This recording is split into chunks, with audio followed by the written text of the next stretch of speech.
नमस्कार, बहुत स्वागत है आप सभी का व्यूअर्स। आप देख रहे हैं आपका प्रोग्राम कहानी कुर्सी की और मैं हूं सौरभ शर्मा आपके साथ रोज की तरह। हमारे मेहमान हर्षवर्धन त्रिपाठी जी, विजय त्रिवेदी जी और समीर चौगांवकर साहब, बहुत स्वागत सर आप सभी का। अभी मोदी जी बोल रहे थे वाराणसी में, मॉरिशस के प्रधानमंत्री आए हुए हैं, उनको उन्होंने होस्ट किया वाराणसी के अंदर। तो आज शुरुआत, चूंकि इंटरनेशनल मैटर्स छाए हुए हैं इस वक्त दुनिया भर में, कई जगहों पर कॉन्फ्लिक्ट चल रहा है, लड़ाई झगड़ा, जंग, आगजनी, प्रदर्शन, सब कुछ आपके पड़ोस नेपाल में भी। तो कुछ ऐसी खबरों से हम शुरुआत करेंगे। और आज एक खबर आई है थोड़ी चिंताजनक, वो अमेरिका से आई है। अमेरिका में एक हत्याकांड हुआ है जिसको वहां पर पॉलिटिकल असैसिनेशन कहा जा रहा है, और इससे पूरे अमेरिका के अंदर जो राइट विंग है आप उसका रवैया अब और सख्त होता जाएगा। और इससे हमारा सीधा कनेक्शन क्या है, इसकी बात हम थोड़ी देर में करेंगे। खबर आपको पहले मैं बता देता हूं। अमेरिका में कंजर्वेटिव एक्टिविस्ट और राष्ट्रपति ट्रंप के बहुत करीबी और उनके बड़े कट्टर समर्थक थे, माफ कीजिएगा, चार्ली कर्क। इनकी गोली मारकर हत्या कर दी गई।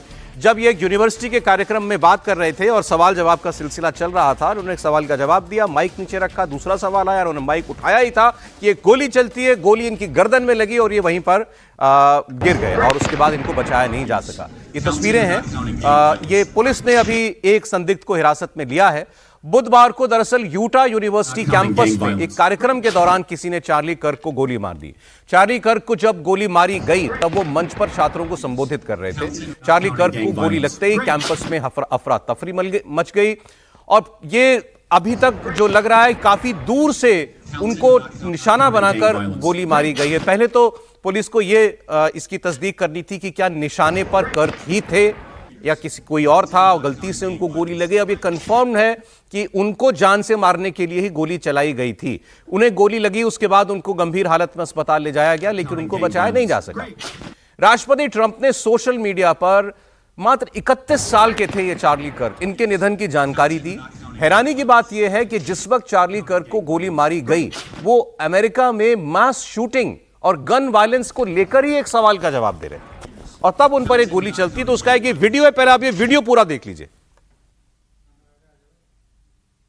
Not counting gang violence. Great.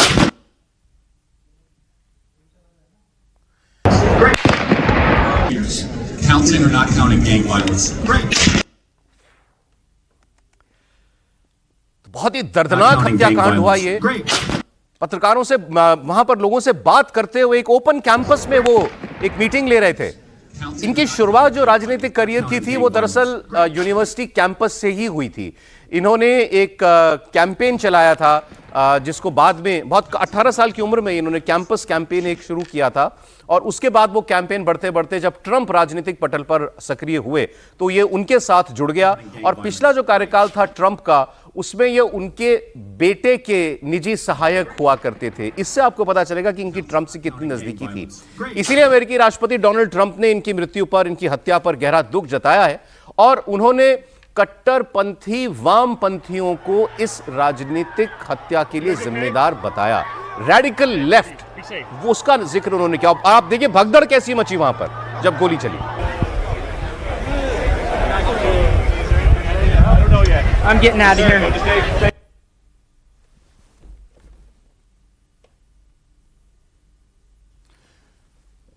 और ये एक और वीडियो है जिसकी बड़ी चर्चा हो रही है सोशल मीडिया पर। इसमें इसमें जो सोशल मीडिया यूजर्स हैं वो ये इशारा कर रहे हैं कि इनके पीछे एक व्यक्ति खड़ा है, आप देखिए, उसने सफेद कैप लगाई हुई है और वो हाथ से कुछ इशारा करता है, कभी अपनी टोपी को छू रहा है, कभी अपने कान को छू रहा है, और पीछे एक और व्यक्ति है, उसके भी कुछ हैंड जेस्चर्स जो हैं वो इस फ्रेम में कैद हुए हैं।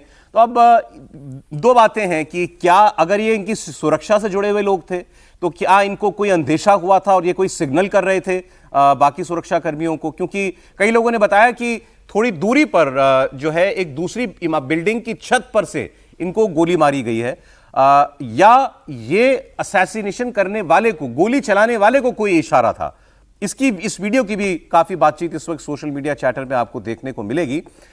अब याद कीजिए ट्रंप के ऊपर ऐसा ही हमला हो चुका है, जानलेवा हमला। उनकी जान बाल बाल बची थी, गोली उनके कान को छूते हुए निकल गई थी जब वो कैंपेन में थे अपने इलेक्शन के लिए।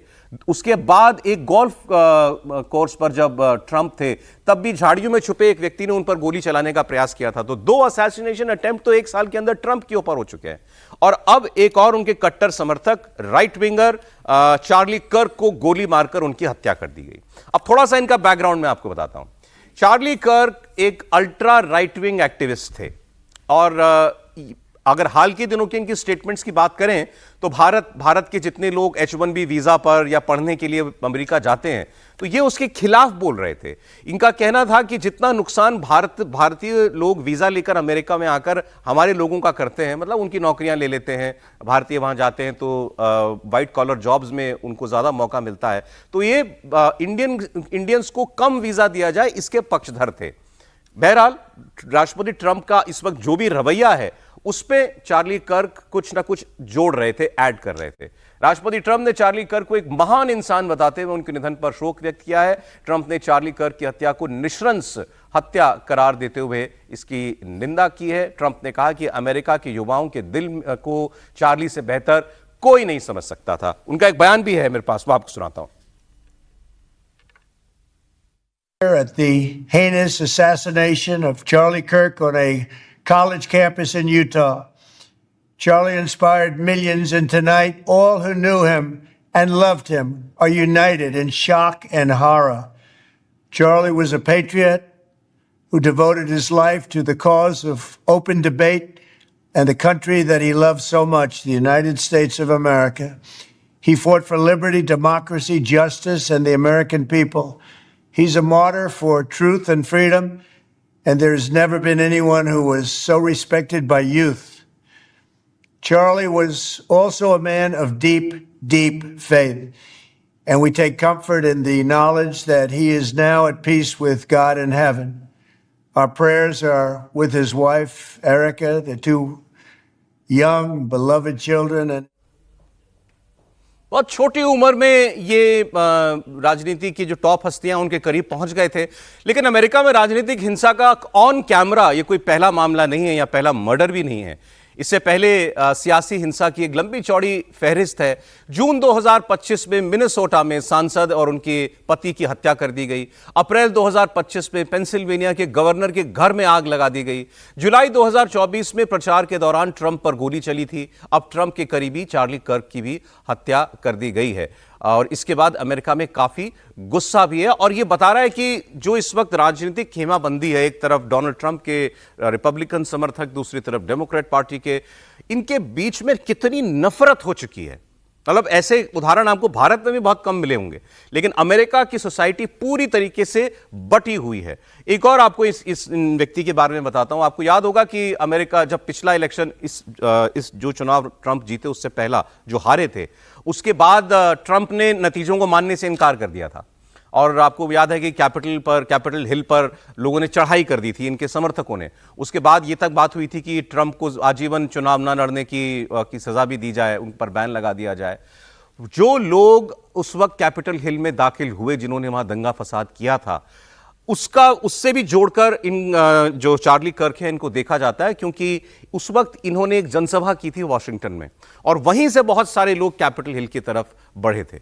बट जो भी हो रहा है, दुनिया भर में एक राजनीतिक अस्थिरता, कट्टरता और नफरत देखी जा रही है और अमेरिका उसमें सबसे आगे इस वक्त दिखाई देता है। त्रिपाठी जी। सौरभ जी, सबसे पहले तो बड़ा दुखद है कि इस तरह से किसी को गोली मार दी जा रही है। और कोई विचार हो, कितना भी अतिरेकी विचार हो, अगर उसके हाथ में बंदूक नहीं है तो भारत तो उसी नीति पर चलता है कि विचार कितना भी अतिरेकी हो, हम उसके साथ हिंसा की तरफ नहीं जाते हैं। ये भारत का अपना सोचना है। दुनिया के दूसरे देश दूसरी समस्याओं से जूझ रहे हैं और इसीलिए कई बार ये हम लोग सोचते भी हैं, समझते भी हैं, लेकिन और ठीक से जानना समझना चाहिए। जब कोई कहता है कि फलाना जगह से भारत को सीखना चाहिए, तो भैया भारत को कहीं से नहीं सीखना है। भारत सिखाने की स्थिति में है कि कैसे डेमोक्रेसी चलती है, नंबर 1। नंबर 2, ये ट्रंप को जरा समझना पड़ेगा। हम लोग बार बार कहते हैं कि यू टर्न जो बनता है ना, वो बड़ा लंबा घेरा लेके बनता है। यू टर्न कभी ऐसा नहीं बनता है आज क्योंकि आगे चर्चा होगी, लेकिन मोहन जी 75 साल के हो गए हैं, तो अभी विज्ञान भवन में कार्यक्रम में उन्होंने कहा था कि भाई कोई भी काम करना है तो थोड़ा लंबा यू टर्न लेना पड़ता है, गाड़ी पलटानी नहीं। ये जो make America great again, the American come back, इस तरह का जो इवेंट चला, जो अभियान चला, उसमें कोई बुराई नहीं। आपके यहां अगर रेडिकल लेफ्टिस्ट या इस्लामिस्ट या जो भी फोर्सेज हैं वो कब्जा कर ले रही, तो उनको आपको लगता है और रिक्लेम द ग्राउंड करना है तो वो भी ठीक है। लेकिन जब आप उसको घृणा की हद तक ले जाते हैं, और ये चार्ली किर्क की सबसे बड़ी समस्या रही कि ये बहुत अतिरेकी हैं, मतलब ट्रंप आपको जितना दिखते हैं उससे कई गुना ज्यादा इनकी ब्लैक्स को लेकर, इनकी इंडियंस को लेकर, इनकी अमेरिका में व्हाइट्स के अलावा सबको लेकर जो सोच है, ट्रांसजेंडर्स को लेकर, सबको लेकर जो सोच है वो बहुत खतरनाक है। मतलब वो लिस्ट मैं अभी देख रहा था जब आप ये पढ़ रहे थे, तो मुझे लगा कि इतना खतरनाक सोच वाला आदमी कोई कैसे हो सकता है। आपको अमेरिका को ग्रेट बनाना है तो अमेरिकन लोगों से बनना है ना। और उसेन बोल्ट हमें हमेशा ध्यान में आता है, वो कौन है भाई? या अमेरिका के जितने लोग जो दुनिया के बड़े बड़ी जगहों पर पहुंचे वो कौन है जी? अभी जो टेक कंपनियों के फाउंडर्स से मिले तो उसमें तो एक तमिल ब्राह्मण था, एक तेलुगु ब्राह्मण था, तो वो कौन है? मुझे लगता है कि अमेरिका को और विशेष करके ट्रंप को यह सोचना पड़ेगा कि वो मेक अमेरिका ग्रेट अगेन बनाने के चक्कर में ज्यादा पॉइजनस सोसाइटी कर दे रहे हैं क्या, इस पर सोचना। दो बातें जो आपने कहा, एक पहलू ये है विजय जी, और दूसरा दुनिया भर में जो जैसे यहां डेमोक्रेट्स हैं या हमारे यहां जिसको हम सेंट्रिस्ट पार्टियां कहते हैं, लेफ्टिस्ट पार्टियां कहते हैं, इनको हम लोग लिबरल भी कहते हैं, माना जाता है दुनिया भर की लैंग्वेज में लिबरल। मैं वही सेंट्रिस्ट के लेफ्टिस्ट को मत कहिए। नहीं, मैंने क्या कहा, चलिए ठीक है भाई, वहां डेमोक्रेट्स को लिबरल माना जाता है ना, जिनको ट्रंप जो है वो अल्ट्रा रेडिकल कहते हैं, लेफ्टिस्ट कहते हैं। लिबरल खेमे में इतनी असहिष्णुता, ट्रंप पर गोली, ठीक आपने कहा, कितना भी अतिरेकी विचार वाला व्यक्ति हो, ये नौजवान व्यक्ति था, गोली मारकर इसकी हत्या कर दी गई, और इसको पॉलिटिकल असैसिनेशन कहा जा रहा है अमेरिका में। और ऐसा नहीं है कि कोई निजी रंजिश का मामला, उसमें गोली मार दी गई। अमेरिका के अधिकारी कह रहे हैं कि ये पॉलिटिकल असैसिनेशन है। तो इतनी नफरत लिबरल्स में कैसे हो सकती है भाई? या फिर उनको लिबरल कहना बंद कर दें। डेमोक्रेट का मतलब क्या है? डेमोक्रेट है वही होता है जो हर पक्ष को सुन सके, लिबरल होता है, लिबरल होता है। लिबरल लोग जो है गोली चलाने पर आ गए। और हां, इसका दूसरा दोष ट्रंप को जाता है, वो जिस एक्सट्रीम पर इस सबको ले गए, अपने देश के अंदर राजनीति की विमर्श को जिस वो एक्सट्रीम तक ले गए। और भारत का सर इसमें मैं जो कह रहा था खतरा ये है कि ये व्यक्ति जैसे बिल्कुल एक एक्सट्रीमिस्ट थे, इनको इंडियन के वीजा से प्रॉब्लम थी, ऐसी जब वारदातें हो जाती हैं तो वो जो तबका होता है, इनका समर्थक वर्ग, जो आजकल जिसको ट्रंप की भाषा पसंद आ रही होगी, उसमें बहुत एंटी इंडियन लोग भी हैं, वो और कट्टर हो जाते हैं, वो अपनी सोच में फिर और ज्यादा एक्सट्रीम पर जाएंगे। सर बिल्कुल ठीक बात है। देखिए, चार्ली कर्क जो हैं, जो मागा कैंपेन जिसका हम जिक्र कर रहे हैं, उसके मेन थिंकर्स में से, अच्छा समझे, उन्होंने इस आइडिया को आगे प्रमोट किया, और यूथ में, जो अमेरिकन यूथ है, उसमें खास तौर से इस पर काम किया उन्होंने। और जो उनका एनजीओ कह लें या इंस्टीट्यूशन कह लें, टर्निंग पॉइंट, तो टर्निंग पॉइंट पर बहुत काम उन्होंने किया। और इंटरेस्टिंग बात है कि जिस जगह उनका असैसिनेशन हुआ, वो डिबेट को वो खुद होस्ट कर रहे, उसके होस्ट वो थे खुद चार्ली किर्क, और उसका सब्जेक्ट था प्रूव मी रॉन्ग, समझे, प्रूव मी रॉन्ग। और उसमें जितने भी डिबेट कंजर्वेटिव जो बातचीत है, उस पर सारे सवालों का जवाब वो दे रहे थे। और उस समय भी जवाब इसी सारी चीज़ों को लेकर कर रहे थे। और अमेरिका का बहुत बड़ा हिस्सा उनको एक पॉलिटिकली डिवाइसिव मैन के तौर पर देखता है। जो मैं उसको डिटेल में देख रहा था, अभी सुबह देख रहा था, तो उसमें बताया गया कि वो करीबन 200 यार्ड से उनको गोली मारी गई है।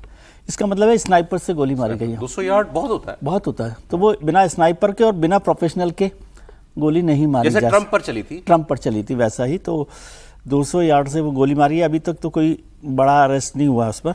कुछ लोगों को उन्होंने पकड़ा है, 2 लोग अरेस्ट पकड़े, छोड़ दिया, वो ऐसे ही कर रहे हैं। तो अभी वो मिला नहीं, क्योंकि 200 यार्ड पर क्या होता है, पहले तो जो भी होगी एजेंसी, वो सबसे पहले वहाँ लोगों को देखती है ना, जो उस जगह पर मौजूद है, वो कहाँ था 200।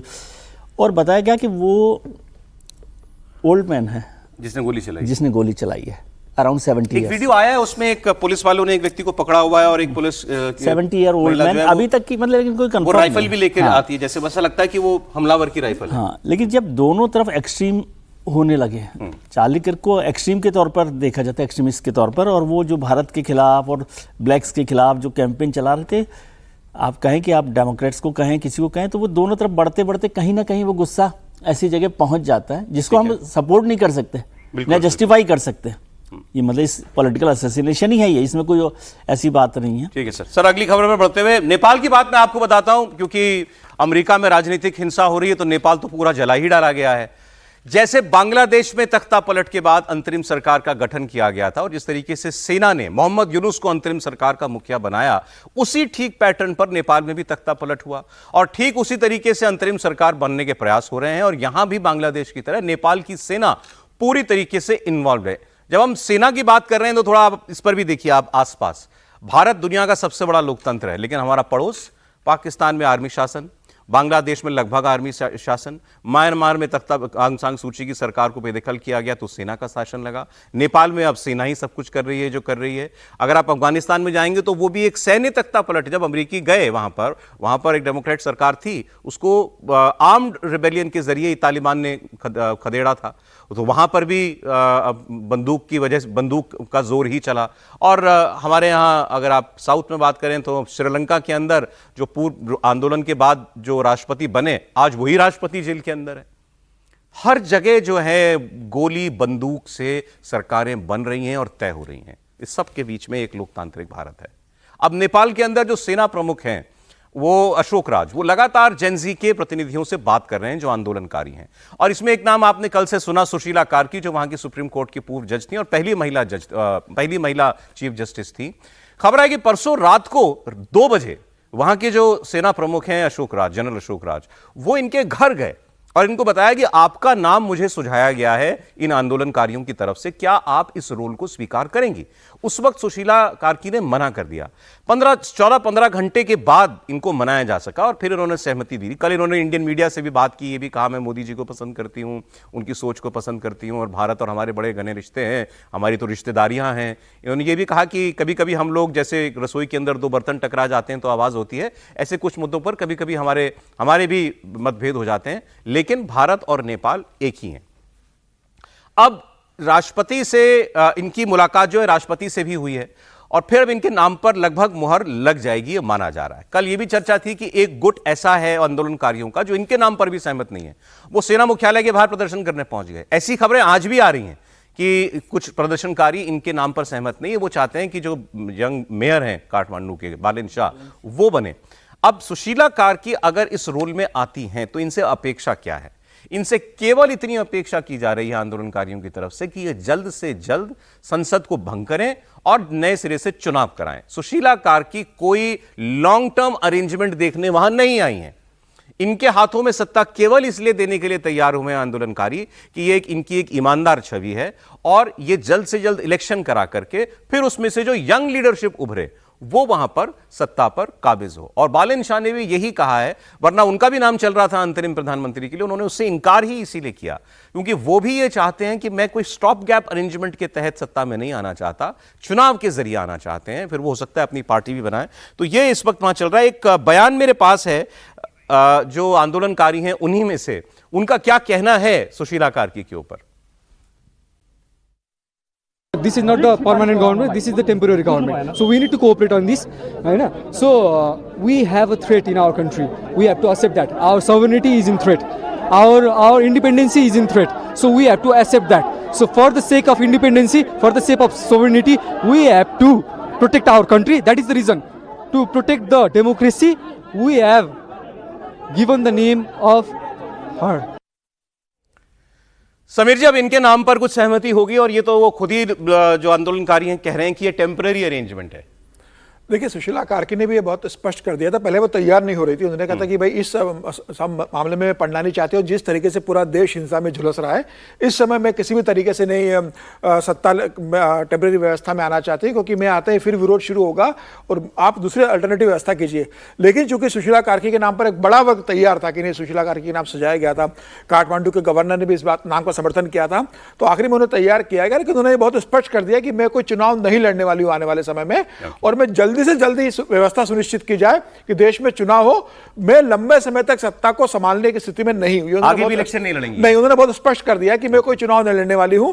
पार्टियां तय करे, सेना तय करे कि कब चुनाव करना है, किस तरीके से होगा, संसद भंग करनी है, step gap arrangement 45 days to 90 days का जो व्यवस्था है, 90 दिन के अंदर उन्होंने अल्टीमेटम दिया है सेना को, भाई 90 दिन के अंदर आप सारी व्यवस्था सुनिश्चित कर लीजिए, क्योंकि देश का जो माहौल है उस माहौल में बहुत लंबे समय तक मैं इस मामले को संभालने की स्थिति में नहीं हूं, और आप लोग बाकी व्यवस्था कीजिए। लेकिन अभी कहा जा रहा है कि जिस तरीके से उनका जो बयान आया था भारत को लेकर, उसके बाद से कहा जा रहा है कि एक बड़े वर्ग ने फिर उनका विरोध शुरू कर दिया है कि ये इस तरह का बयान देने की इनको क्या जरूरत थी। कल नेपाल में कुछ लोगों ने कहा है, जो विपक्ष के लीडर्स रहे थे, कि प्रो इंडिया बात क्यों कर रही है? हाँ, कि प्रो इंडिया ये बात क्यों कर रही है, अभी तो उन्होंने जिम्मेदारी संभाली नहीं है, अभी से इनको बयान देने की क्या जरूरत है, पहले वो पद पे आए, वो राजनेता व्यक्तित्व नहीं है, उनका काम सिर्फ स्टेप अरेंजमेंट के लिए सरकार लग रहा है कि अभी फिलहाल जो जरूरत है कि इंटरिम गवर्नमेंट बने। बहुत अच्छा नाम मतलब जो आ रहा है कि सुशीला कार्की का है, वो किसी पार्टी से जुड़ी भी नहीं है, कोई करप्शन का आरोप नहीं है, तो मुझे लग रहा है कि एक अच्छी चॉइस है और वो बेहतर तरीके से अभी मामले को संभाल। दो आपको और मैं व्यक्तियों का जिक्र कर देता हूं।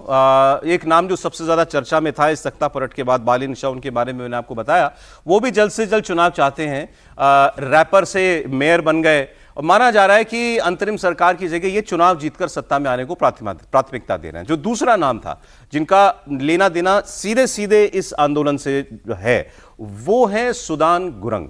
सुदान गुरंग जो हामी नेपाल एक एनजीओ है, उसके संस्थापक हैं, और इन्होंने इस आंदोलन की कॉल दी थी और उसके बाद फिर मामला बढ़ता चला गया। आप सब जानते हैं कि उसके बाद क्या हुआ था। सुदान गुरंग भी यही कह रहे हैं कि हम फ्रेश इलेक्शंस चाहते हैं, कोई इंटरिम गवर्नमेंट लंबे समय तक नहीं चाहते, जैसा बांग्लादेश में हुआ। कहा था 2 महीने में चुनाव करा देंगे, मोहम्मद यूनुस ने कहा था। आज 15 महीने हो चुके हैं इलेक्शन की डेट, अगले साल फरवरी 2026 में, यानी वो 2 साल के बाद इलेक्शन कराने की बात अभी कह रहे हैं। सुनिए इनकी बात। हमारी पहली मांग यह है कि पूरी सरकार इस्तीफा दे। इतने युवाओं को मारने के बाद सरकार को सत्ता में रहने का कोई नैतिक हक नहीं है। दूसरी मांग यह है कि जिन भी पुलिस कर्मियों ने हमारे युवा साथियों पर गोली चलाई, उन सब पर कार्रवाई होनी चाहिए। नीचे से लेकर ऊपर तक हर दोषी पर एक्शन होना चाहिए, उन्हें सजा होनी चाहिए। हम एक अंतरिम सरकार बनाएंगे, ये नौजवानों की सरकार आएगी। इस अंतरिम सरकार में कौन मंत्री होगी, कौन सरकार चलाएगा, कौन सरकार में रहेगा, ये सब हमारे युवा साथी तय करेंगे। अब इसके अंदर जो एक बहुत हमारे लिए महत्वपूर्ण बात, वो केपी शर्मा ओली, जिनको दबाव में इस्तीफा देना पड़ा, वो देना तो नहीं चाह रहे थे, उन्होंने अपने इस्तीफे में जो बातें लिखी हैं, मैं आंदोलन से आया, मैंने ठीक करने की कोशिश की, ऐसा जो कुछ भी उन्होंने अपनी सफाई दी। फिर वो ये कहते हैं भारत का रेफरेंस दे करके कि मैंने कह दिया था कि भगवान राम का जन्म अयोध्या में नहीं हुआ था, नेपाल में हुआ था, और मैंने काला पानी लिपुलेख जगहों का मैंने जिक्र किया था और दावा किया था कि ये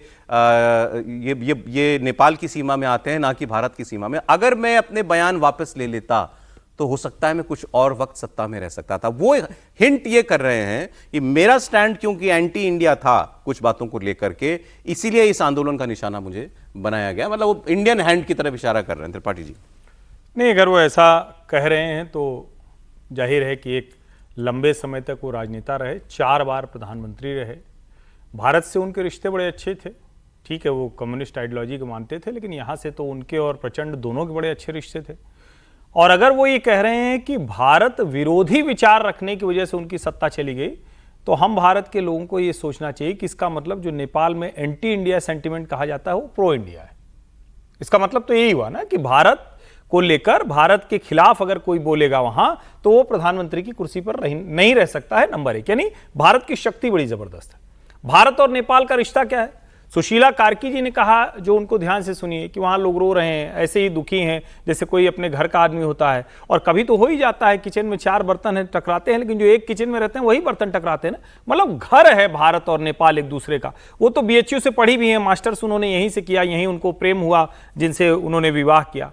लेकिन इसका एक और मतलब है जिसको हमें अब स्वीकार भी करना चाहिए, क्योंकि बहुत दब के छिप के रहना, सोवरेन कंट्री है नेपाल, लेकिन हमारी वहां बड़ी भूमिका है और बड़ा पावरफुल रोल है हमारा। वो पावरफुल रोल दिखता है, वो पावरफुल रोल नेपाल की अस्मिता को, वो पावरफुल रोल हमारे जो हिंदू रूट्स हैं उसको बचाने की, हमारी जो संस्कृति और विरासत है उसको बचाने की है। और इसका मतलब ये हुआ कि केपी ओली पूरी तरह से चाइना की गोद में जाकर बैठ गए थे, जिसका रिवोल्ट, जिसका विरोध, वो भी उनको। सर, इन दोनों बातों को रिलेट करते हुए जो अभी समीर जी कह रहे थे कि कल नाम आया, सुशीला कार्की ने मीडिया में मोदी जी की तारीफ कर दी और भारत से घरेलू रिश्ते बता दिए, तो वो कह रहे हैं कि ऐतराज वहां कुछ एलिमेंट्स को हो गया। क्या अब वहां प्रो इंडिया सेंटिमेंट है, एंटी इंडिया सेंटिमेंट है? सुशीला कार्की का अंतरिम प्रधानमंत्री बनना भारत के लिए अच्छी बात है क्या? भारत के लिए तो अच्छी बात होगी। एक तो सुशीला जी का जैसे अभी चर्चा भी हुई कि BHU में वो पढ़ी हैं, 75 में PG वहाँ से किया, शादी यहाँ पर हुई, प्रेम विवाह जिस तरह से हुआ, प्रेम हुआ। और वो अभी ये पूरा मूवमेंट देखें यदि ओली का, तो वो भ्रष्टाचार, नेपो और ये सब तो है ही, लेकिन एक बड़ी वजह ये भी है कि वो ओली साहब एंटी इंडिया उस पर चल रहे थे क्लियरली। और जो हिंदू राष्ट्र की बात, मतलब इसको फिर से वहाँ पर नहीं लाए, हिंदू राष्ट्र को मैं उस तरह से कि एक भावना के तौर पर उस मूवमेंट का भी हिस्सा यहाँ पर था।